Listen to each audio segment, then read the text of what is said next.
Claude, can you hear us fine? Hello? Okay, great. Is it too loud? A little bit. It gets a little muffled when you speak too loudly, but. I'll just speak softly. Well, yeah, we'll start in just 1 minute.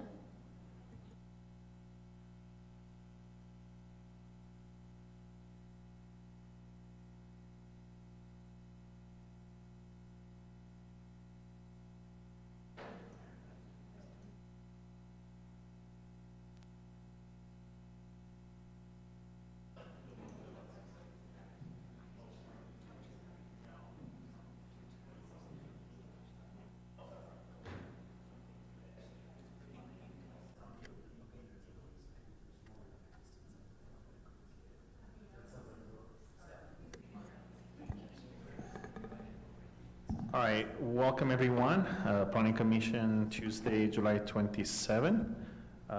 Welcome the audience and the commissioner. So my name is Mina Morges, I'm the vice chair. Jerry Abbott, it's excused for today's meeting. And we have on the line also Claude, which is gonna do the invocation for us, and then Chris volunteer for the Pledge of Allegiance. So Claude, whenever you're ready. Okay. Our Father in heaven, we're thankful for our blessings to live in this land and for this opportunity to be in this meeting. We pray that thou would direct us in our thoughts and actions. We ask for thy blessing to be upon all of us and all of our citizens, that we can have prosperous days, and say that in the name of Jesus Christ. Amen. Everybody rise for the Pledge of Allegiance.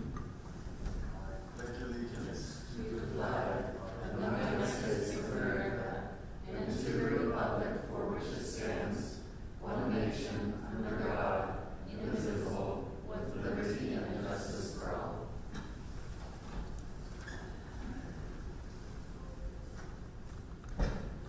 Okay, thanks all. So items number 1 on the agenda is unscheduled public hearing. So if there is any residents that would like to bring any items that perhaps is not in the agenda, please come on in. If you could just state your name. Yeah, on the microphone. Turn on the microphone if you can state your name, please. All right, can you hear me okay? Yeah. All right, so my name is Nick Wood. First time here, so if I do something wrong, just tell me if you need more information or whatever. So I live at 6300 West, 10045 North, 6300 West. It's formerly owned by Brian Kelly. And I wanted to bring up a concern that we have with the developments going in just south of Mitchell Hollow Park. It's a Millhaven development. So between my property and the development, there's the trail that's going in there. We have a pretty substantial pond in our backyard. And we've had issues with trespassers up to this point. We had the police out there a week and a half or so ago just to help us figure out some people that were on the property. Our concern is the trail is just 2 feet off of our property line, and the plan, as we understand it so far, is just to put in a split wooden fence. It's not going to provide any type of security or privacy or anything like that. And up to this point, it's just been adults and teenagers that have come into our property, but we think this is probably going to bring kids, and we're worried if kids wander into the pond, there's a pretty big liability concern that we think is happening there. So we want to make sure that the city's aware of that. We'd love to know, I guess just first make sure that you guys do understand the level of risk that's increased there, and then just to see if there's anything planned beyond just that wooden fence to address those concerns. So is that it? Any questions, or is that? Do we have a map up? That's better what we're talking about. Can I ask you a question? So you're on the east side of the Correct. the wetland area. Yeah. Okay. Yeah. And I've got some pictures I'm happy to show you now or after, just to kind of show you like how close the fence is going to be to our pond, how big the pond is, things like that. And if I may ask, are you pretty close to where the road wiggles around on the north, or are you further down to the south? I'm not sure, like, where the path is gonna go. Well, you know where Mitchell Hollow Park is? Yeah. And there's the road that comes down from the north and then it turns around, goes through the hollow at the south end of Mitchell Hollow Park. Yeah. And the development is, as you come up the hill, it's on that west and southern side stretching down. So if you're on the east side of the wetlands, I just wanted to know, are you kind of up near Mitchell Hollow Park or are you further down towards the We're a south? little farther down, so Okay. I think there's an existing asphalt path that ends Oh, there. okay. We're like 2 houses down from that, past Got it. that. So, yeah. Any other questions? Okay, thank you. Oh, thanks. Thank you. Okay, anybody else? Okay, then I'll close the unscheduled public appearance. Number 2, consent items. Approved meeting from June 22nd, 2021. Did the commission have a chance to review it? There's any questions? Okay, can I have a motion to approve the minutes? I move to approve the minutes of the 22nd of June 2021. I seconded it. All in favor? Yes. Yeah. Okay, Aye. minutes are approved, thank you. Okay, items number 3. So this is a public hearing, minor subdivision, final plat for Chase Lot. Okay, thank you, commissioners. This is the Chase subdivision. It's just a 1-lot subdivision. This is a request from Millhaven Development. This is the vicinity map. It's just the property in red. And so the original, it's taking part of 2 longer parcels that go further down to the south, but it's just taking that one and making it one buildable residential lot. The property is not currently in a recorded subdivision, which is why we're applying the minor subdivision process, which, because it's just 1 lot, as long as it's 3 or fewer, they're allowed to go through the preliminary final plat approval concurrently, which just means we'll hold the public hearing at this meeting, and then it will just go to the city council once for final approval. There is currently a trail easement that was dedicated to the city over the private property back in 2002, and the request is to relocate it. And so the idea is we're at the cost of the developer. The trail will be relocated to be on city property, just to follow it straight onto 10250 North, rather than across the private property. And all of the grading associated with that is all needing to be approved by the city engineer, and that's one of the stipulations that's included in the recommended approval. This is in the R140 zone, and the 1-lot subdivision does comply with the standards of the R140 zone. It's about 64,000 square feet, or about 1.5 acres, and it has about a little over 160 feet of frontage, which the minimum for R140 is 130 feet. And then the access is from that 10250 North right here on this side. And there is about 125 square feet that will be dedicated to the city public right-of-way, just to line it up with the existing road. For citizen participation, there were the radius notices that were mailed out to the property owners within 500 feet of the subject property, and then it was also posted in the paper and on state and city websites, and we have received no written correspondence. And we as staff just recommend that the Planning Commission hold a public hearing and accept the findings and recommend approval of the proposed plat with the following stipulations. They're all pretty standard. Number 2 is where it includes the city trail under what public improvements need to be approved by the city engineer. And I'm happy to answer any questions if you have any. There is a representative of Millhaven Development that's here as well if you have any specific questions. So this is Is this the owner making this request of property, or is this Millhaven requesting? It's them together. They're basically, Millhaven is the oh my goodness, like the representative of the property owner in this request. So I spoke to the property owner, and if I remember correctly, there's a chunk of land to the south that's part of it, or they all sort of cobbled together, but some of it will later on, you'll amend the plat map, if I understand it. Yes, that is correct. And so looking back at the vicinity map, the rest or the residual of these two parcels will be added in a plat amendment that's going to be considered by the city council on August 3rd. But that will just be added to the back of 4 of the lots of the hollows. Just because there's no real access that can be made to it, and so that was just their solution that they came up with. Is there any more questions? So then, yeah, I'll open the public hearing. So coming in, state your name, about 3 minutes to state your problem, concern, if you have any question or recommendation for us as well. So my name's Carol Cooley. I'm at 6399.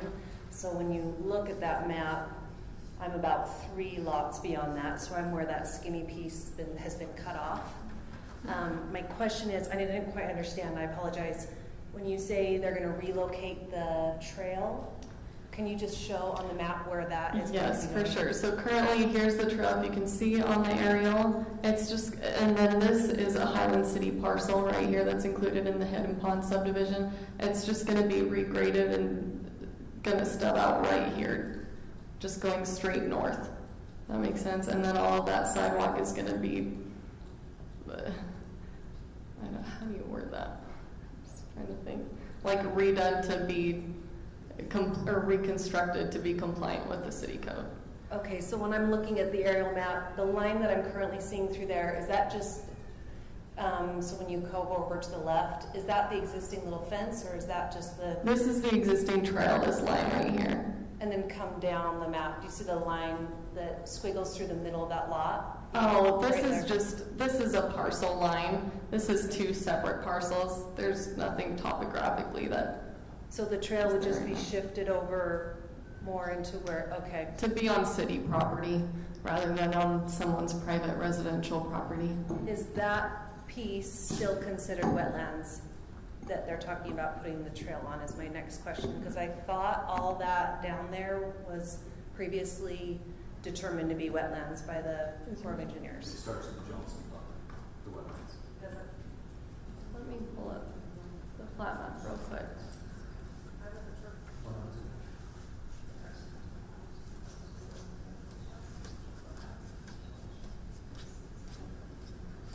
Okay, just to clarify, the only piece of the trail that's being relocated is right here. And so all of this trail going down behind people's properties is all remaining the same. It's just this portion right here that's going to be relocated. Will any of that, Kelly, be regraded? Like, will all of that in that area be regraded? Yes. Okay. So for more, If you speak it, Yeah. if you could come up to the... No, it's okay, just because people on Zoom won't be able to hear you. Does that address your question? Okay, thank you. My name is Amy Lucas, and we live on 10193 North Hidden Pond Drive, so I'm like the 4th house down. Yeah, right there. So where that piece of property is, on the other side of the trail, I'd like to know where the wetlands actually end and where they will be able to build to, because that part of the topography right there is very steep on the other side of the trail. And so I would like to know like how far down and how close to the trail they're going to actually be able to build. We have easements behind our property where there's lots and lots and lots of space that's ours that we can't build on, and then there's a buffer between that space and where the trail is. And so I want to make sure that even if they own it like we own our property, that there is some kind of buffer there so that they can't build right up next to the trail like we're not allowed to. To answer that question, this is the Hidden Pond subdivision plat that majority of these property owners live in or residents live in. This is the wetland boundary that follows the back of their lots. This is the northern boundary or western boundary, and then this right here is the trail. And so that wetland boundary stops on the east side of the trail. It does not extend over to the west side in the Chase subdivision. So when it comes to the landscaping and fencing regulations that are required for these residents that have wetlands in their properties, the same will not be required of these property owners. They will just be required to follow what is in the development code for typical residential lots. And then, would you mind just reminding us all about the setbacks so that the folks that are here are aware of it? Oh, yeah, just typical residential setbacks for the home for R140. For the side, it will need to be 15 feet from the property line, and then it has a 30-foot front and rear setback. When it comes to retaining walls and fences can be along the property line. And then retaining walls, there are height maximums and tiering requirements to make it so you don't have an 8-foot wall right along the trail. But outside of what's in the development code, we can't require more of a resident than what is required of typical residents in an R140 zone. Kelly, if I may, not to be pedantic about this, but just to expand on that. So looking at the little red blob, which is the lot outline, they can't, whoever buys the lot and builds a house there, they can't build 30 feet or 15 feet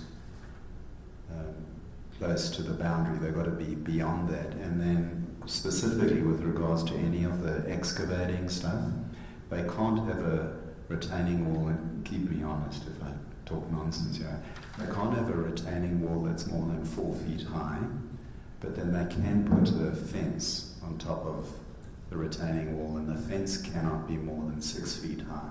So in theory, you could have a 4-foot retaining wall and then a 6-foot fence. So the maximum would be 10 feet. But some of that property, and we've all gone to take a look at it, it's not going to be practical to stick a house in that bottom sort of squiggly bit down there. They'll probably put a home, I don't know, either facing north, south, or if they can. I'm not a builder, but I would. Just to clarify real quick on the retaining wall and fencing requirements, the retaining wall maximum is 6 feet, but if you want a retaining wall and a fence on the same vertical plane, the maximum is 8 feet of the fence and retaining wall together. So they can't have anything taller than a 2-foot retaining wall if they want a 6-foot fence along the same vertical plane.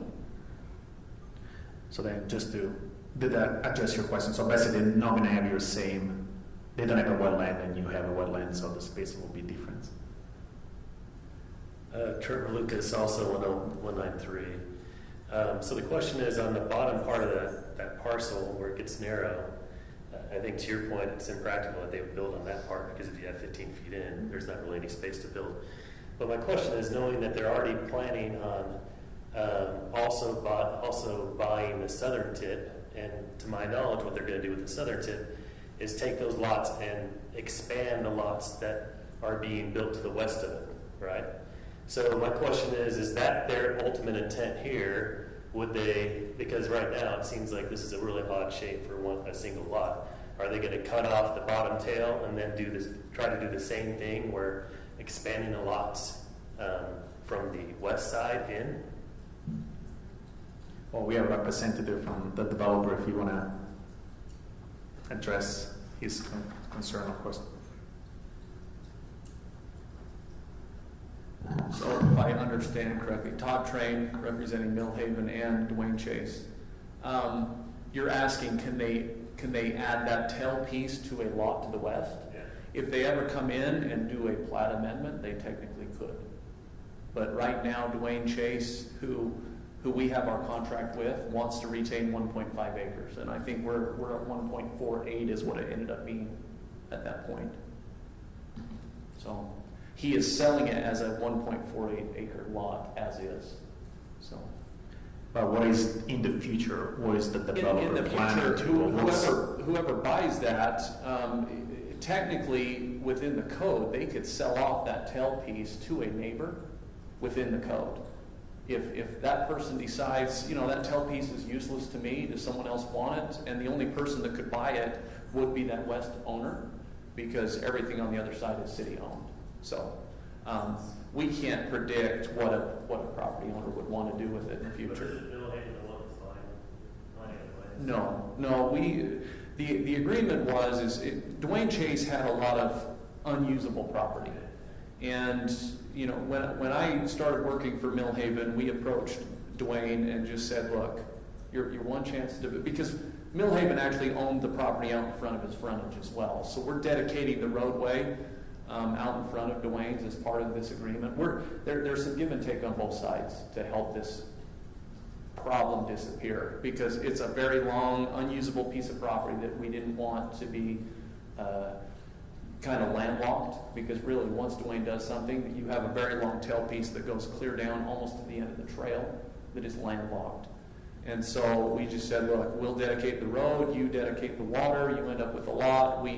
So it was an agreement that we signed with them, and Dwayne wanted to maintain 1.5 acres to sell off.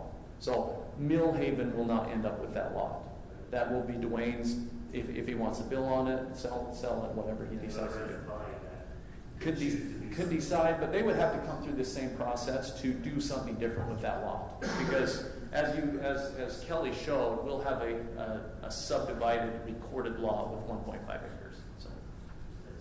So since you're here, could I ask, Sure. would it be possible to give us an idea to what the developer is planning to do, just to give also some visual for the resident on that strip of land, like planning to put it 2 lots, 1 lot? No, are you planning to strip the land? Here, you know what? I can actually pull up the. If you want to pull up the amendment, basically what we're trying to do is you have a very long strip of property that is undevelopable. And so the thought was we met with Dwayne, and he wants to develop his property, and there is really no need to have a very long skinny lot that is just a hillside, as some of the residents have shared. We just wanted to clean it up, go to the trail so everything's clean and you don't have a vacant piece of property down there that no one really owns and maintains.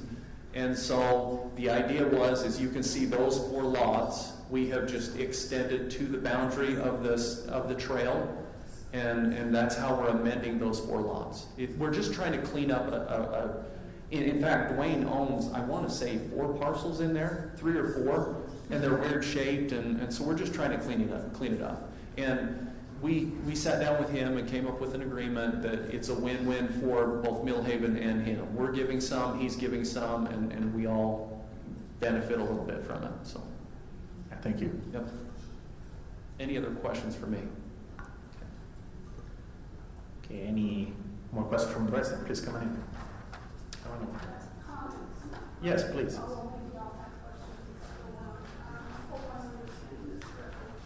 My name is Sandy Packard.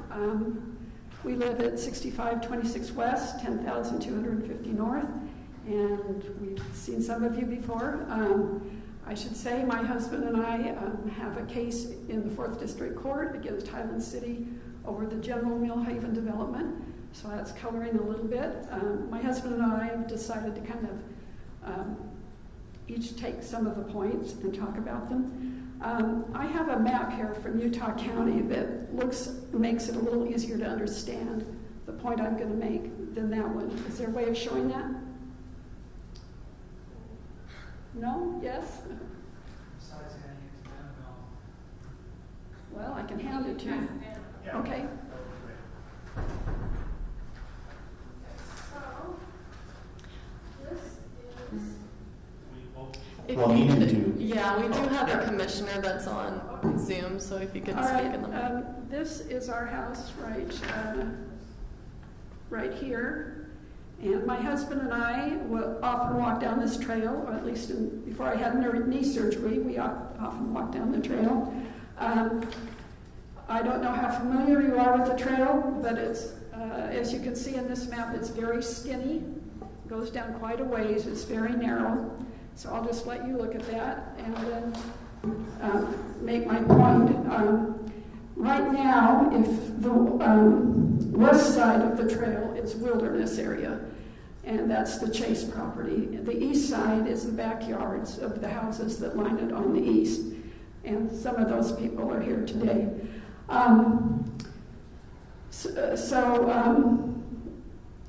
Now there's a semblance of it looking like a trail in the wilderness, even though we have all the backyards on one side of it.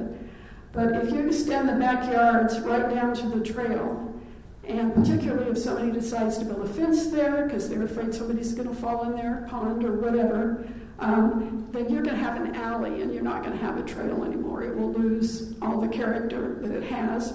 And this trail was also supposed to be the entrance to the trail that goes to the wetlands that the city was planning on building. So basically, I think it'll just discourage people from wanting to enjoy that area, which is a beautiful area if you like wilderness areas. So anyway, just to keep it from turning into an alley with fences right along, 6 feet apart from each other, or whatever that little distance is, I would encourage you not to approve that lot. Thank you. Thank you.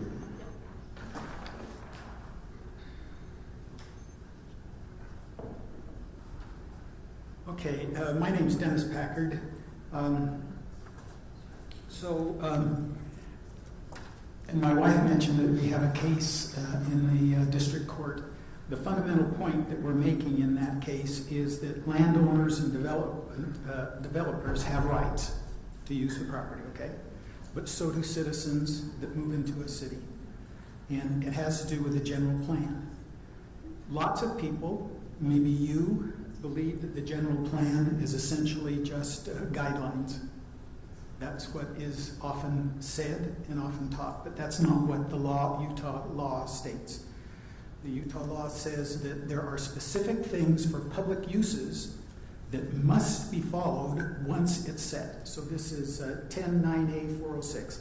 Public uses to conform to general plan. After the legislative body has adopted a general plan, no street, park, or other public way, ground, place, or space, no publicly owned building or structure, and no public utility, whether publicly or privately owned, may be constructed or authorized until and unless it conforms to the current general plan.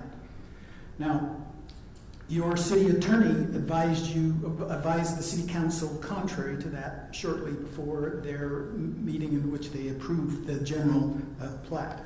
In that, he said that there is no code that you can find it in the minutes. There's no code that restricts connections if such a connection would increase traffic beyond the road's expected classification and use. Yes, there is.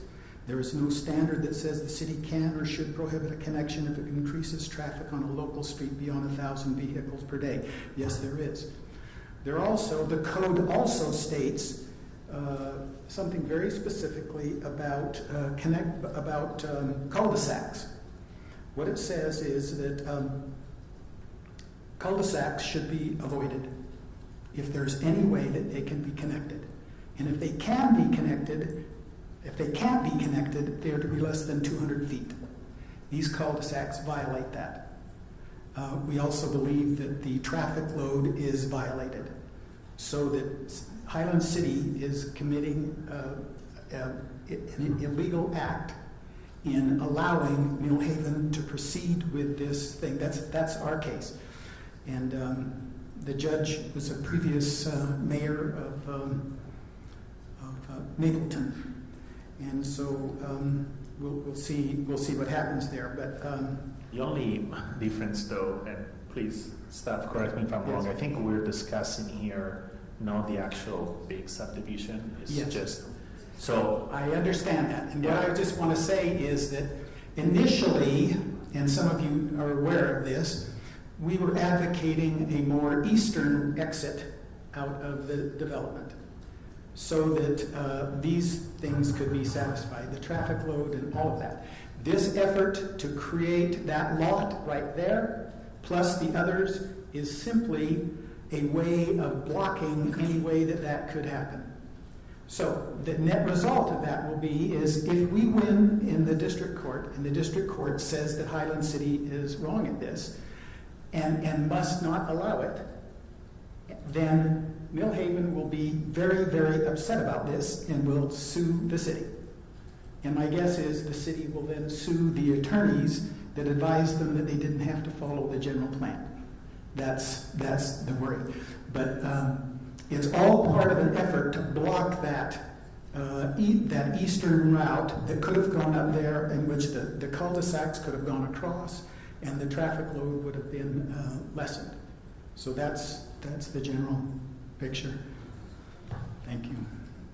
We really appreciate the comment. So, if I may, based on the items on the agenda, what would be your recommendation? What the Planning Commission should do tonight? I would advise them not approving it. It's the overall thing is still in court. It's very problematical, and it's abetting in this other problematic area and blocking a way that could allow it to be fixed. So I would advise that they not approve it. I tried, in part because of some of your suggestions to me, to talk with Millhaven about this.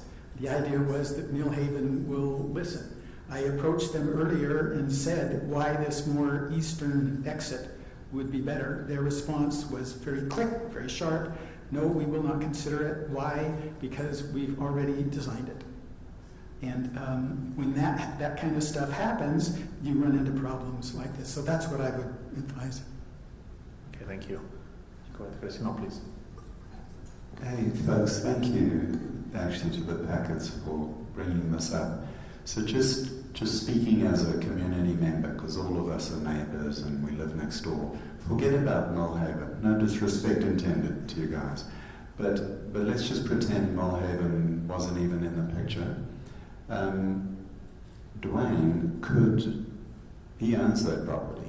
So he could put a normal fence up, barbed wire, put some cows on it, or I don't know, have a bunch of geese flapping around, biting kids and those sort of things. But the reason why I'm saying that is, with respect to what you've said, and we are grateful for your comments, the matter before us as a planning commission tonight is simply just a resident of Highland owns property that's zoned R140, and they essentially, given our master plan and our city code, if they come to the planning commission and it passes muster, so if it's at least an acre's worth of land, they have the right and the liberty, if they choose, to put a structure or a dwelling on there as a single property. And as a planning commission, we're also in a bit of, and I'm just explaining to you kind of how it feels like on the other side of the fence. This is an administrative, correct me if I'm wrong, it's an administrative decision for us. So believe it or not, we're actually not in a position, if the homeowner checks all the boxes on the code, and so far, at least from what we can, I'll just speak for myself, it's more than 1 acre, and therefore they can do it. We're actually not in a position to say, buzz off, just because that's how it's structured. Let me respond. Your obligation is to make sure that the city observes the public use according to the general plan. You are obligated to satisfy that and not to contribute to its not being satisfied. That is part of your obligations, is to make sure that that's satisfied. This was not well understood by staff and officials within the city, but it's clear from the state law that that is what is required. And it's an administrative decision that parcel would contribute to blocking a way of fixing this other thing. And what that does is that gives more ammunition to Millhaven to say, you went along with us, and now if you yank it from us, we're suing you a lot because we relied on you. That's what I would say. But you are obligated to satisfy that part of the general plan that has to do with the streets and the cul-de-sacs. That's clear from state law. And the individual property owner's rights within Yes, the that's general both. plan. That's initially what I said. They have individual rights to do this, and I, as a citizen, have the rights to know that my city will follow the general plan, public use kinds of things. That's when I move into a city, that's what I get. So that it's a shared kind of thing. No, and you're definitely right, but I think we're not discussing the master plan of the entire subdivision, and I think that's where Chris was trying to allude to. And we just want to make it clear to the residents that are here on what we're trying to approve tonight or discussing tonight. Okay. So let me jump in a little bit here. Tonight before you is a request for a one-lot subdivision on property owned by Mr. Chase, represented by Mill Havens tonight as the applicant. The criteria that the Planning Commission at the city is reviewing this under is whether or not it complies with the R140 district. And any relationship or anything related to development adjacent to is, as you mentioned, Commissioner Howden, is basically irrelevant at this point. Even at the time before, because it's not included or part of, or being proposed to be part of the other subdivision. This is strictly a development that stands on its own. We're reviewing for its merits and whether or not it stands on its own. As mentioned previously, yes, we could put a fence. A fence could be built on the southern property line, eastern property line today, in accordance with the standards. So that would not be a reasonable justification to turn down a subdivision plat. A home could be built on the property today. So what we're looking at, does it comply with R140? Does it comply with the lot size, minimum area, all that kind of stuff?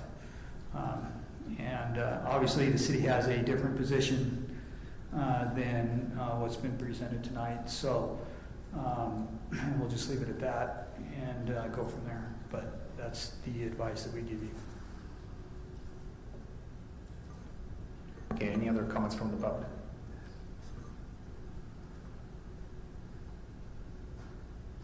Good evening. My name is Michael Burns. I live on the property directly at the end of Hidden Pond. I think I'm the most affected neighbor because the relocation of that trail changes my landscaping dramatically. The way I landscape it currently, I have a wall along the trail that steps up, and then it steps up again, so it's terraced up to the yard. So it gives a nice buffer between the trail and my property. With the ramping that they're talking about doing, I lose all of that. So they'll have to fill in part of my yard and retain or do something to make that work there, and it's going to be fairly complicated. I mean, because they're taking a trail that goes all the way along the bottom and then turns and goes up, and so now there no longer will be a bottom. They're saying where my property's right here, they want for this trail to move from here to there. So the back of my yard becomes the slope. It abuts the trail directly on one end, and then it will slope back down across the backside, and makes a lot of changes there. I totally recognize they have the right to develop, and I'm cool with that. I just want to make sure, because my understanding is that Dwayne Chase intends to sell it as an unimproved lot. Millhaven's not developing, all right? So there's no development happening.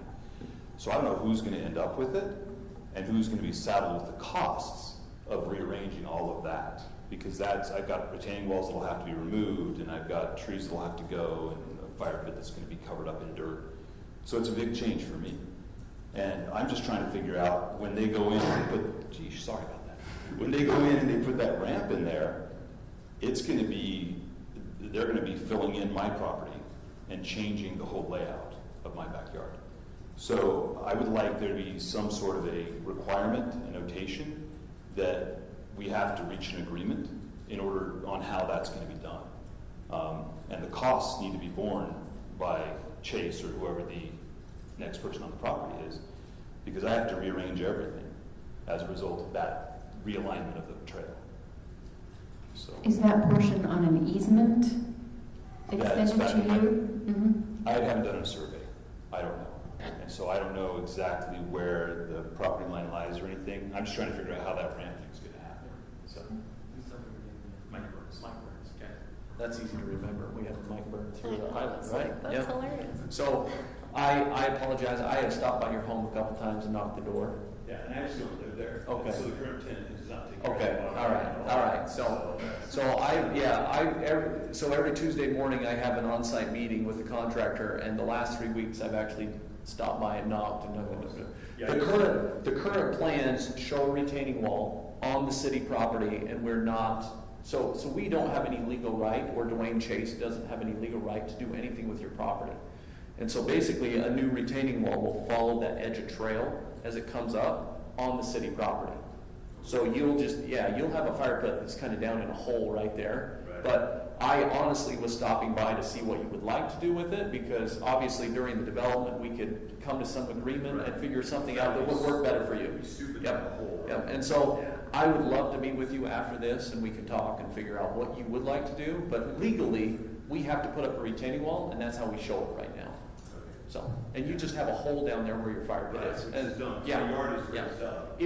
it would make sense to fill it up and make it a little bit nicer down there, a flat area. But we don't have the legal right until you want to do that. So, yeah. So how do we control after it's sold that it all happens according to? Let's talk after this, because I'll show you the plan and kind of show what's happening. So. Okay. So if you approve it tonight, is it still possible to get a notation made on there? It already is, but we're putting in the wall. It's already on the plans. Yeah, that's part of the plans, and that's in the stipulations. It's all. That part just wasn't sent out to us. So we wouldn't touch your property is the point. Right. But it kind of would have to be touched, is the reality, which is why you stopped by, and I appreciate that, because it's going to be goofy. It's going to be goofy, but we don't have to touch it. Yeah, our deal will stay. We're only touching our property. We'll never. Right. I wish I had the ability to do whatever I wanted to do with property. Yeah. That's not how it works. So yeah, if you guys are open to work something out, You can answer your questions. I don't want to hold it up necessarily by any means. The question is, can we make changes after you approve it to like the actual plans of what's going to be done there? And I think the answer is Basically, the wording of the stipulation is that it's approved by the city engineer. So as long as Todd and you are working with our city engineer, anything that he gives the okay for is okay.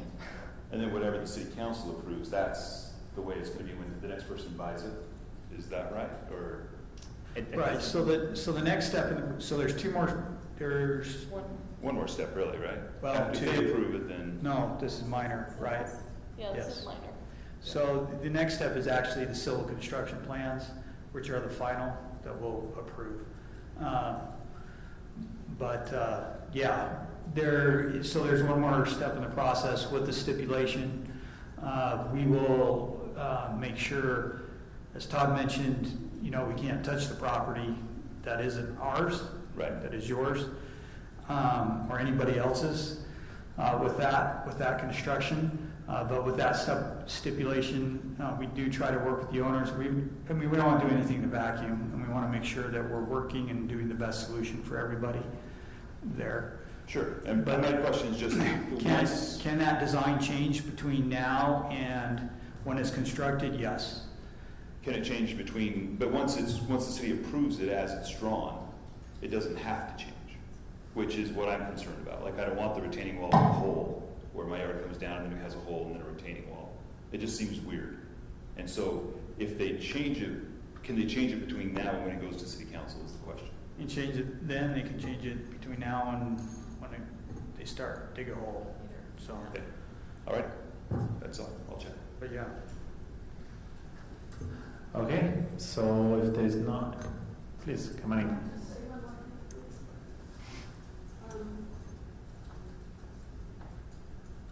It seems to me that we hear this kind of. Could you say your name? Sandy Packard. Do you need my address again? No? Okay.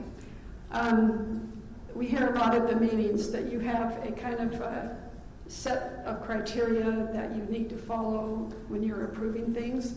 And it's kind of this myopic view, in my opinion. I'm just wondering who has the broader view here. I mean, who cares if we're going to have an alley instead of a trail because there are fences on both sides? who cares that you've got the Mitchell Hollow with houses on both sides and becoming an extension of everybody's backyards when it should be something that's open to the public? I mean, where's the vision? That's my question. Well, the council has adopted specific standards for fencing for trail corridors to deal with this issue, as far as openness and things like that. And that's where the standard is, and that's what we follow until that policy's changed. And if I may say something, Sandy, we've got strong opinions about things, and there are some things in the code that we don't like, and as a planning commission, we talk to the city council and to city staff, and a good example was a few weeks ago, the city staff did a ton of work on these retaining walls and things that we didn't like because we thought it was quite ugly. And so I realize that from your vantage point, you might think, oh, these guys are a bunch of dodos. But please understand, we may be, that's quite possible, I'll admit liability to that, but please understand that we are trying our best, but we're a group, and some people think 10-foot walls are jolly beautiful, and I personally don't. So it isn't our intent to do that, but given what we have today, we make decisions based on that, and if we don't like it, then we do what we can to change it. And we are pretty active in communicating about things that we don't like.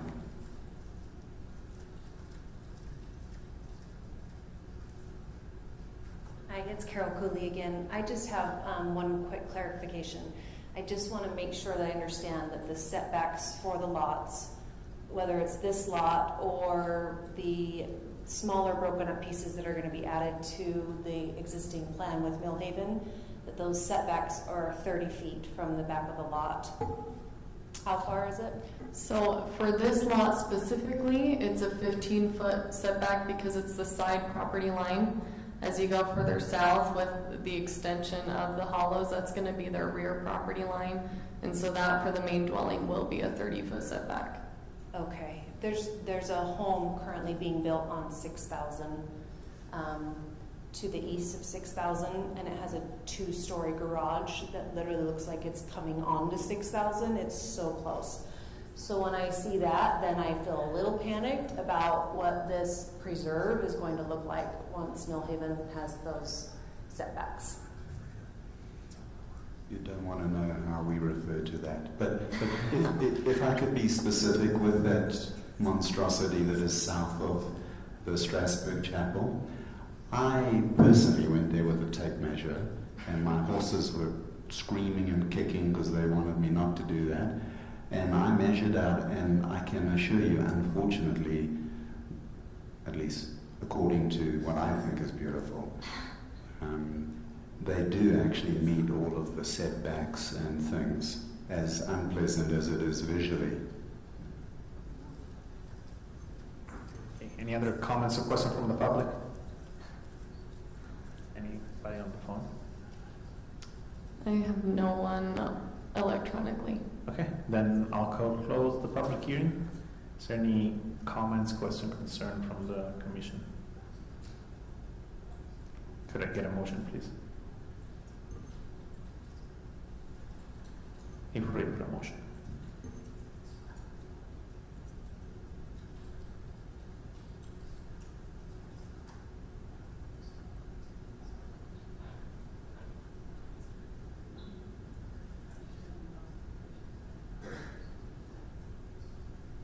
Get a little gun shy on the stipulation on the approval. I'll recommend it. I will say before I do this too that I've been a resident of Highland for 35 of my 37 years, and grew up in Pheasant Hollow that just got that beautiful east-west corridor with a wonderful fence that took away the beauty of our park and those kind of things. And so I think as we've set up here, we can appreciate, and I specifically can appreciate that, how that's affected where I grew up and now, where I live currently.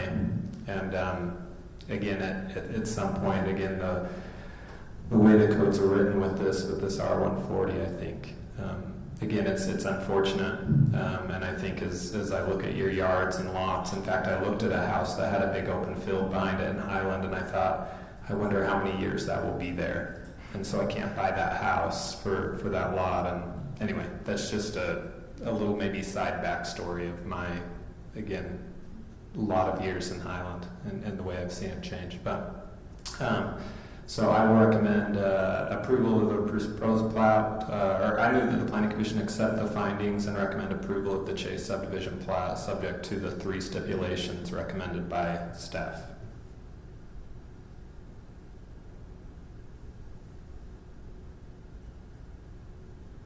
Will I second it? Okay, Claude? Yes. Pat? Yes. Chris? Yes. Audrey? Yes. Okay, and I'm a yes as well, so it's a...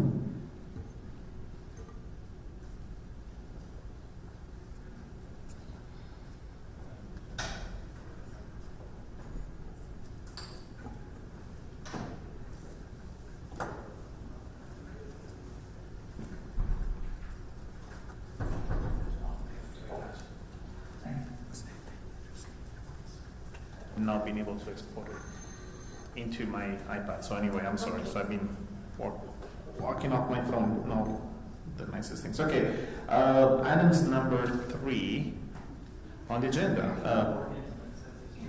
4. Oh, you can come closer. Oh, we have to keep distance still. Okay, public hearing, site plan, architecture plan, and conditional use permit, Highland Business Park, Building C. Okay, thank you, commissioners. Like Commissioner Morjese, is that good? Right. So this is for the site plan, architectural plan approval by the Planning Commission, and a conditional use permit recommendation. This will be a public hearing for the conditional use permit. Just a quick little disclosure for the conditional use update text amendment. When that went to the council, they wanted to continue the public hearings for conditional use and hold them at both the Planning Commission and City Council. So we will be holding another public hearing for this at City Council on the 3rd. We have to. Okay, this is the vicinity map. What? Okay. This little red box right here is Building C. That's what's being proposed. The blue are the 2 buildings that are existing along Highland Boulevard that I'm sure y'all have seen. This is the site plan. Like I said, those are the 2 existing buildings, Building A and B, and then this is C that's proposed. It has a total of 4,572 square feet, which just the building footprint by itself is 1,632. I included the floor plans in the staff report, just so you could see that. They have, over the entire site, 54 parking stalls and 3 handicap stalls, which is well over what is required for the site. And then the proposed hours of operation are Monday through Saturday, 8 a.m. to 6 p.m., which is compliant with what is required in the municipal code for hours of operation. And the accesses, there's this main one from Sunset Drive, and then there are 2 additional accesses just through the parking lot from Normandy Way. And just to clarify, there's no additional access coming in from Highland Boulevard. It's just those on the south and north drives. This is the landscape plan. There is the 32,360 square feet of landscaping on the site, which meets the 35% landscaping minimum for the PO zone, for the PO district, which is professional office. We have included a stipulation on this approval. I've spoken with the property owner about it, just requiring the medians to be landscaped along Highland Boulevard. This is something that is already required previously, but we're just putting a timeline to it essentially. And the landscaping in the site is consistent with the landscaping section of the development code for the PO zone. These are the elevations, so this is the architectural plan y'all are looking at for consideration. The materials shown are natural wood, and then there's the stone veneer right here. And then the brick veneer, the brick is like a black theme, and then the stone is a whiter tone. They have included the four-sided architecture, and it does meet the guidelines that are found in the architectural design section in the PO zone. And there also is a roof design section that specifies some prohibited types of roofs, and this is compliant with that section as well. For citizen participation, I did mail out the notices to the property owners within 500 feet of the subject property, and it also was posted in the paper and posted on the state and city websites, and I received no written correspondence. And we as staff just recommend that the Planning Commission hold the public hearing and then for the conditional use, and then accept the findings and recommend approval. Oh my goodness, I didn't fix this. I apologize. Okay, we're going to have to go off of the staff report on this one. Let me pull that up actually. But there are two proposed motions. One of them is the architectural approval, which the Planning Commission has the authority to approve or deny. And then the site plan and conditional use permit is recommending approval or denial to the City Council. Do y'all have the staff reports on there? I know Stephanie emailed it. It's not on the Dropbox.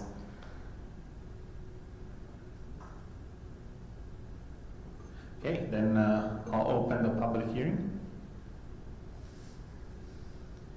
and close the public. Any question, Commissioner? I just wonder, when you talk about the landscaping requirements for the median as well as for that, and I don't even really know how much control we have over this, but man, I've been thinking a lot that anything we can do to xeriscape, and is that maybe that's already in there? Yeah, let me go into that really quickly. I was speaking with our park superintendent, and they're working with Patterson to just do rock and trees rather than the original plan was all this shrubbery and plants, all that would have to be watered, all that kind of stuff, but they're wanting to just do rock and trees in those medians. Okay. And everything else is already landscape. Say that again. Everything else is already landscape. So. Yes, it is. That actually is proven a problem in several areas with visibility in turning when we have all the shrubs and everything right there. You can't see them coming, so I'm pleased we're doing that. I just think that as I'm driving on the east-west corridor and see all that grass that grows 15 inches tall and then is dying and water going everywhere, and I just cringe. Again, anyway, I just think anything moving forward to prevent water waste, we got to be proactive.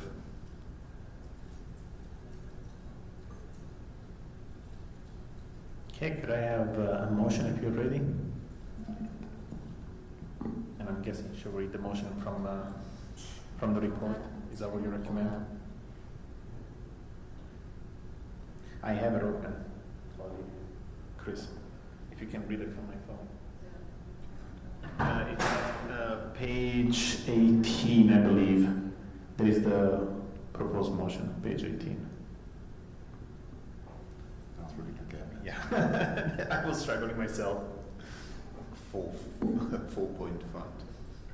Yes.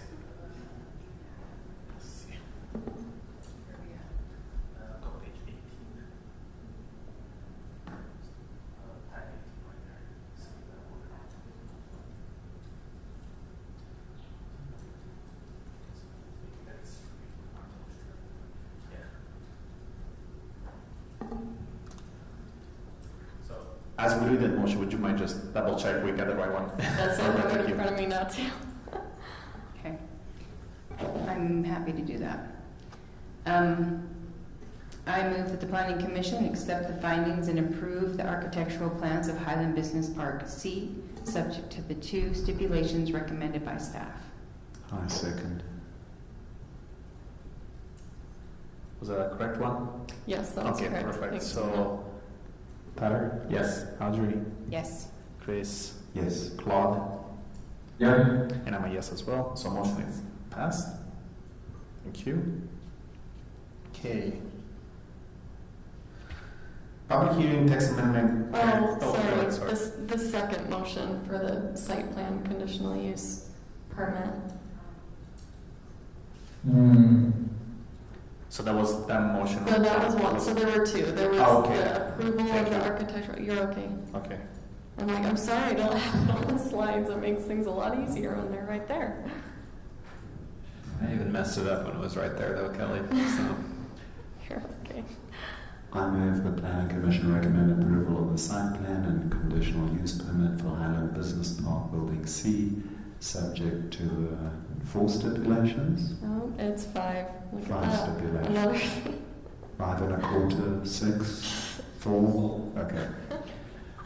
Recommended by staff. Oh, man. I'll second. Okay, one more vote. Chris? Yeah. I beg your pardon. Yes. Okay, Tyler? Yes. And Claude? Yes. Okay, I'm a yes as well. Motion is approved. Thank you.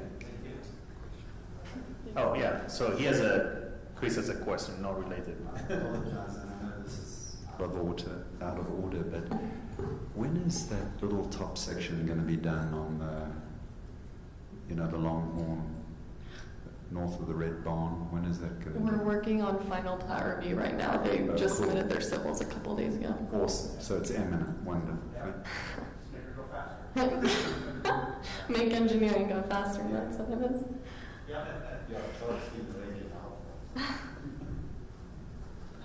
Do we still have a quorum even if Audrey step away? Yes, we do. Okay. We still have 4. Or- okay, perfect. So then I'll move to items number 5, public hearing text amendment guarantee of performance. Okay, thank you, commissioners. Okay, just a little bit of background. So guarantee of performance, that's a section in the development code, and it's just in this, it's a section right after subdivisions, but it's talking about development. And for example, when we have a residential developer and they have roads and curb gutter sidewalk that's going in, that obviously costs a lot of money to get done, all those public improvements. And so there's a bonding process where the developer is required to give, basically they need an engineer's estimate of those public improvements, and they have to bond for 110% of those public improvements. And then after they're completed and they're all approved and done, the bond is released back to them, and then we keep the 10% for just to make sure that the improvements stay long term. And so just to clarify, the bonding is meant to protect the city from incomplete or inadequate installation of public improvements. And currently in the development code, just as written, the city currently only accepts cash bonds, which can be received by just a straight up check, or they have to sign an improvement deposit account agreement, which is basically the bank shows proof that it's in there and that it's held there and cannot be touched until the bond is released. And then in the Utah State Code, our city attorney pointed out, is that it states a municipality shall establish a minimum of 2 acceptable forms of completion assurance. And so to comply with the state code, we're proposing including an irrevocable letter of credit as an acceptable form of bond. I didn't know what that was until a few days ago when it was explained to me, so just a quick dumbed-down version of it. Basically, an irrevocable letter of credit is something that is given by a bank that just guarantees that it will be paid for. The banks will usually only do this when the developer, whoever has the account in the bank, recognizes that they are financially stable enough that it will be paid, and the developer does, or whoever is the holder of the account does pay the bank to get an irrevocable letter of credit. And the only reason why a developer would really do that is so there's more flexibility in their money while it's in the bank, rather than when it's a cash bond that has to be held and cannot be touched. So that's what that is. We did send out the appropriate public hearing notices in the paper and on the state and city websites for the proposed text amendment, and we have received no correspondence. And we staff just recommend that the Planning Commission hold a public hearing, I didn't put that there either, and accept the findings and recommend approval of the proposed amendment to the City Council. So in the last case you described, in that the bank becomes liable if the developer... That is correct. And so if the developer goes bankrupt or somehow doesn't have the money, the bank is responsible for paying it back. And so it's just a guarantee that it will be paid, whether it's the developer or the bank that's going to take care of it. So do you understand why we do this and what it's for? Okay. I just finished reading The Count of Monte Cristo, so I can't help but think about these situations where like these random banks in France are like extending like these multi-million-dollar. Anyway, it's great that we're still doing it like they did it in the early 1800s. So it's They stole it from the Medici right. book too. Yeah, that's wonderful. Well, yeah, I move that the Planning Commission accept the findings and recommend approval of the proposed amendment. Yeah. So sorry, Chris reminds us we Chris, had a public hearing yes, for this before. Of course. So we'll open the public hearing and I have no one online. okay, and I'll close the public hearing. So then we're good. I didn't see anyone. I thought this was a private hearing between us. So I'll go ahead and move that the Planning Commission accept the findings and recommend approval of the proposed amendment to several sections in Chapter 6, Guarantee of Performance in the Development Code. I second that. All right, Chris? Yes. Claude? Yes. Audrey? Yes. And Taylor? Yes. And I'm a yes as well. Motion is approved. Thank you. So last items, Planning Commission and staff communication items. Do you have anything for us? Nathan, do you have anything? Any update on the DR Horton discussion with Lehigh City? Well, that's going to come through the City Council. Not a ton of information on that. The council held a work session with D.R. Horton. I'll let you draw your own conclusions on the results of that. I know the council is trying to work with D.R. Horton and Lehigh to try to ensure that the master planning reflects what is being shown, and but we haven't heard back in a while, so I know the mayor's working on it. Other than that, I haven't heard much on that. We don't have a lot of new applications in. Recently, we are hearing rumors. I did meet with the Boyer Group yesterday. We're going to hear they've gotten a lot of interest on the remainder of their project from home builders. So we're going to see they're going to preliminary plat the rest of from where they ended to the high school. Rest of that this fall. We'll see that in the next few weeks, and they'll be selling off those. And that'll include the major. And they'll be building the major collector road in the project. It's called Featherstone. The park will be built as part of that. If you'll notice, the first phase of the townhomes is going up. We hope to see some commercial in the next little while coming out of that. So that's good news.